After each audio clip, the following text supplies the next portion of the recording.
Now, as promised, the news in detail. Let's begin with our top story. China has opposed India's unilateral annexation of occupied Kashmir and has told New Delhi to avoid provocation.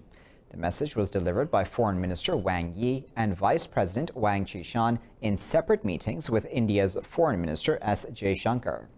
The Indian Foreign Minister is on a 3-day visit to China to get Beijing's support for its annexation of occupied Kashmir. The Chinese counterparts told Jaishankar that India's steps can trigger regional tensions and urged the issue be resolved under UN resolutions. The Chinese leadership says it is concerned about the current situation and is closely following the developments. Beijing also says it opposes any unilateral action that changes the status quo in the Kashmir region. Staying on topic, after imposing a total communication blackout in occupied Kashmir, the Indian government will now silence voices on social media as well. New Delhi has asked microblogging website Twitter to ban over half a dozen accounts for sharing news from Kashmir. This comes after the Indian government locked the valley under a crushing curfew after illegally revoking its status as a disputed territory. The BJP government has already issued gagging orders for electronic and print media. But when international media began reporting, this was shared on social media. Now New Delhi has gone further. Kashmiris abroad still cannot contact their families during Eid because of India's clampdown in the valley. The valley is under complete lockdown for the 9th straight day as occupying forces fear strong protests after the revocation of Article 370. In other news, Iraq has rejected any Israeli participation in the U.S. naval coalition protecting shipping in the Strait of Hormuz. The U.S. is rallying an international naval alliance to guard vessels in the Gulf after tensions with Iran escalated. Iraq's Foreign Minister Mohammad Ali al-Hakim says the Gulf states can secure the passage of ships together. He says Iraq will work to lower tensions in the region through talks because the presence of Western forces will increase conflict. Meanwhile, the British warship HMS Kent set sail for the Gulf yesterday to join the U.S.-led tanker escort mission. Germany, though, has refused to join the Pentagon's coalition, saying it will fuel tensions, while Japan has expressed reservations over the move. In an interview, Iran's Foreign Minister Javad Zarif called the U.S. coalition a threat to regional security. Abu Dhabi's Crown Prince Mohammed bin Zayed Al Nahyan has urged southern separatists to start talks with the Yemeni government to defuse the Aden crisis. This comes after rebels took control of Yemen's second city from President Abdurabu Mansur Hadi's forces. Meeting the Saudi King Salman in Makkah, Al Nahyan said the UAE and Saudi Arabia stand together against forces threatening regional peace. He said Saudi Arabia is a key pillar to regional security and stability. Meanwhile, the Southern Transitional Council's leader, Aidarus al-Zubaydi, said he is committed to a ceasefire in the port city. Earlier, coalition forces threatened to launch a full-blown military operation against rebels if they don't withdraw from the captured areas. Now, a 6-member U.S. team has arrived in Turkey to finalize a safe zone in war-ravaged northern Syria. Turkey's defense ministry says the team will set up a joint operations center that will begin its work soon. Both countries struck a deal to establish a safe zone to manage tensions between Turkey and U.S.-backed Kurdish forces on the Syrian border. Turkey's defense ministry says Ankara proposed a 30-square-kilometer area as the safe zone. The ministry says the U.S. has agreed to a buffer zone of only 15 kilometers, and negotiations are progressing. Meanwhile, Syria itself has rejected the safe zone altogether, calling it a violation of its sovereignty. This is a dangerous precedent in international relations, that two countries agree on making maps and safe zones in a third country, because this is a violation of the sovereignty of the third country and an international law violation. Washington and Ankara have been at odds over plans for northeastern Syria. Turkey says it will act militarily if the U.S. fails to agree to a solution to safeguard its border. In other news now, a humanitarian ship, the Ocean Viking, has rescued another 105 migrants off the Libyan coast from an overcrowded rubber dinghy. This brings the total number of migrants rescued aboard the ship to 356.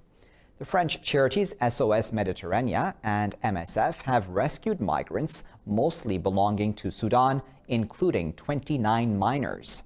The recent rescue is the fourth in as many days. The rescues come at a time of tension between Italy and other European Union states. The Italian government is continuously refusing to let migrants land on its shores unless its EU partners help take them in. Well, in Libya itself, flights have resumed from the capital Tripoli's sole functioning Mitiga airport as calm has returned to the city. This comes after a temporary truce was violated the previous day. Flights from Mitiga Airport were suspended for several hours after a rocket fire hit the airport. The government has blamed Haftar's forces of attacking the airport. Earlier, Haftar's Libyan National Army and the government had agreed to a UN-sponsored humanitarian truce for Eid al-Adha. Mitiga is a former military airbase being used by civilian traffic since Tripoli's international airport suffered severe damage during fighting in 2014. Well, in Argentina's primary polls, President Mauricio Macri has suffered a crushing defeat against his left-wing rival, Alberto Fernandez. With more than 95% of votes counted, the coalition backing Fernandez got over 47% of the votes, while Macri received 32%. President Macri's defeat has raised serious questions about his chances of being elected again in October's general election. The result is being seen as voters' rejection of austerity measures introduced by Macri in a bid to stabilize the country's battered economy. Meanwhile, Argentina's currency, the peso, lost 14% of its value against the dollar following Macri's defeat.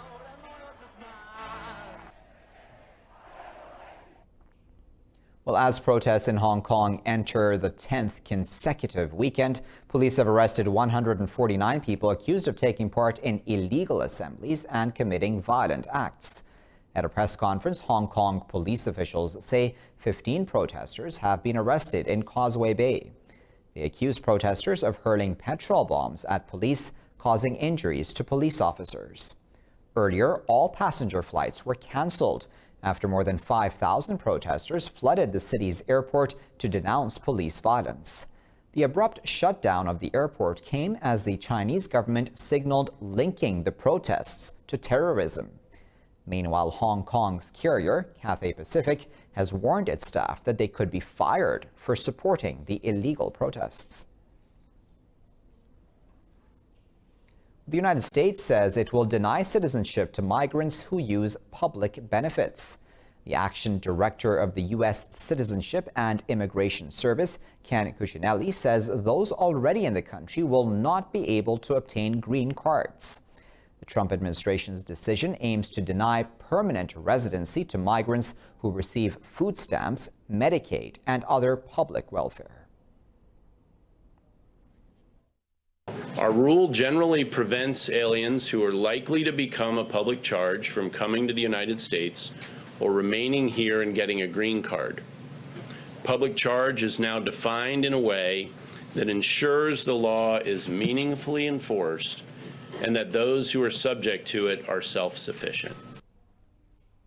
Well, the new policy for inadmissibility on public charge grounds will take effect in 2 months. The decision is part of the Trump administration's effort to reduce immigration. Well, the United States has also said it will support a post-Brexit UK with a free trade agreement. The National Security Advisor John Bolton says U.S. President Donald Trump wants to see a successful British exit from the European Union. He says the U.S. wanted to work with Theresa May's government on a trade deal, but she was not interested. Bolton is in London for talks aimed at improving bilateral ties with the United Kingdom. Britain is scheduled to leave the EU on October 31st. Elsewhere, Russia says the 5 scientists killed last week in a rocket explosion were developing new weapons. Russia's nuclear agency Rosatom says it will continue testing until the end of the program despite the blast. Meanwhile, President Donald Trump has said the U.S. is learning much from the missile explosions in Russia. President Trump says the U.S. has similar but more advanced technology. Trump says Russia's Skyfall explosion has people worried about the air around the facility. Rosatom says the rocket's fuel caught fire and exploded, causing a detonation on the White Sea coast outside Severodonetsk. A spike in radiation levels in the city after the blast was reported by local and international media. Authorities have advised residents to take precautionary measures and use more iodine to reduce the effects of radiation exposure. Well, the news coming out of Norway, the man accused of opening fire at a mosque near Oslo has denied the allegations that he carried out an act of terrorism and murdered his stepsister. Police are seeking to hold Philip Manchos in custody for 4 weeks on suspicion of murder and breach of anti-terrorism law. One person was wounded when the 21-year-old suspect opened fire as Muslims were preparing for Eid prayers at the Al-Nur Islamic Center. Initial investigations showed the suspect appeared to hold far-right anti-immigration views. Let's begin this segment of the News Bulletin with news about the Ebola virus. The World Health Organization has said over 1,800 people have died of the virus in 1 year in the Democratic Republic of the Congo. Precautionary measures have progressed in the republic, but people still face difficulties from violence and local disorder. More on that now in this report. The Democratic Republic of Congo is one of the countries hardest hit by Ebola. The World Health Organization has issued an emergency warning over the highly contagious virus. Because of the country's political turmoil and ongoing ethno-tribal conflict, the fight against the disease is on the back foot. The virus recently arrived in the densely populated city of Goma. The governor of South Kivu province, Theo Ngwabji Kasi, says preventing spread of the disease is extremely challenging. We launched an Ebola emergency response mechanism in Bukavu under the management of a coordination center. As I just said, the most important thing at present is to control the flow of people. There are about 1,500 people who travel from Goma to Bukavu via the Lake Kivu. Fearing the disease, some residents in the DRC's cities have fled into the countryside, which has made the task of fighting the virus even harder. Meanwhile, South Africa is feeling the strain from having to deal with hundreds of unidentified dead bodies. Most of the corpses are thought to be of undocumented migrants. Because the bodies can't be linked to individual families, those families face a lifetime searching for their loved ones. Being the most advanced economy in Africa, the country offers the promise of better lives to people across the continent. Millions of African migrants pour into the country in search for greener pastures. After migrants enter South Africa, their families remain in the dark about their whereabouts and even about their death. Mostly, this is because there is no way of identifying them. We migrated together in 1974. I was 14 years old. Then, in 1976, I went back home, leaving Sampinia here. Since then, I didn't know whether Sampinia was alive or not. Zimbabwe's Samson Nadu is among the few lucky ones to find his uncle after 45 years. His brother and another uncle are still missing. Most probably they are already buried as paupers along with other unidentified and unclaimed people. Families don't know whether they're alive or dead. They may hear from friends, etc., conflicting information. And so parents will struggle with this ambiguous loss of just never knowing whether they actually are dead. Many of the bodies that come into morgues are accident or murder victims, found with no identity or fake identities. One of the busiest mortuaries is in Johannesburg, where 1 in every 10 bodies is unidentified. Mass pauper burials are held for them with no one to mourn their passing. Now, constellations of colors woven with fragrances have aligned themselves in the streets of the Colombian city of Medellin. The annual event celebrates craftsmanship of creating breathtaking floral arrangements. Summer has come into full bloom as scores of florists descended on Medellin for a colorful flower festival. Celebrating the art of floristry, flower fanatics marched on the streets of the metropolis to show off their elaborate floral arrangements. Local families have dedicated themselves to flower production for generations near the flower-rich area of Santa Elena. Their highlight this year is a tribute to Colombia's first ever Tour de France victory. The parade dates back to 1957 when locals invited florists from nearby villages to march in the city. Winners for the best floral arrangements were announced at the end of the festival. God rewards. I can't believe it. I did this sileta yesterday with all my children and in-laws who helped me. I can't believe it in getting a prize. I knew what I was doing. I've been looking for it for many years and I've lost because of little things. I said the time will come and it will be perfect. The people of Medellin, or Pesas as they are known, hope the flower fair will help restore city's image and replace memories of Pablo Escobar and drug trafficking. Muslims across the world are celebrating Eid al-Adha, and Syria is no different. Eid has given Syrians a respite from the sufferings of the 8-year civil war. More in this report.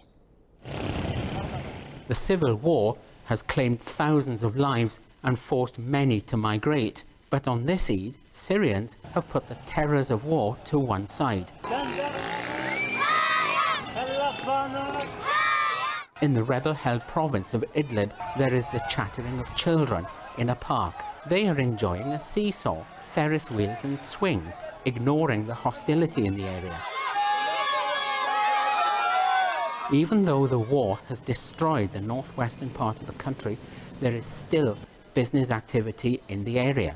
I got the sacrifices sheep here on Eid al-Adha, so I can sell them in the city of Idlib. Thankfully, people are buying, even though the prices have increased. According to reports, over 1,000 people have been killed in clashes between Russian-backed government forces and rebels since late April.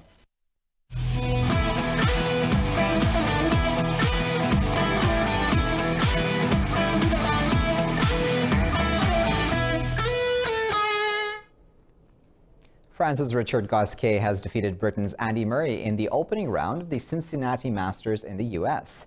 It was Murray's first singles match after surgery in January for a long-standing hip injury. Gasquet eased past Murray in straight sets, winning 6-4, 6-4. The Frenchman controlled play from the first serve as he mixed in drop shots with backhand drives. Murray tried to resist but failed in front of Gasquet's increasing lead in the second set. Following the match, Murray has announced he will not enter the U.S. Open men's singles, which begins in 2 weeks. Gasquet will next face fourth seed Dominic Thiem of Austria.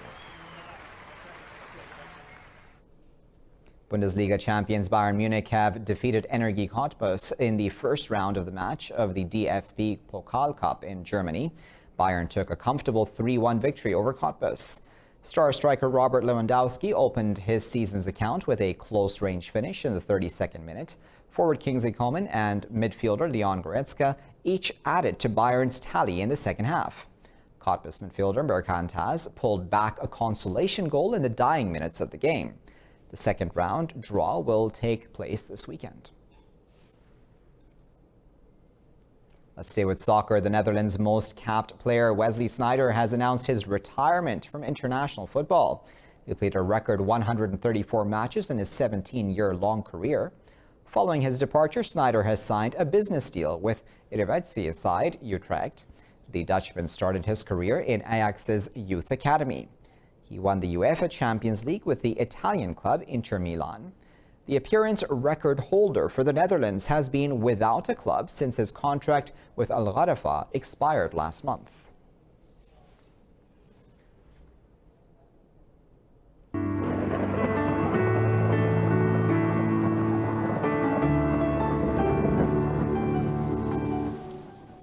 Time now to find out what the weather is like around the world.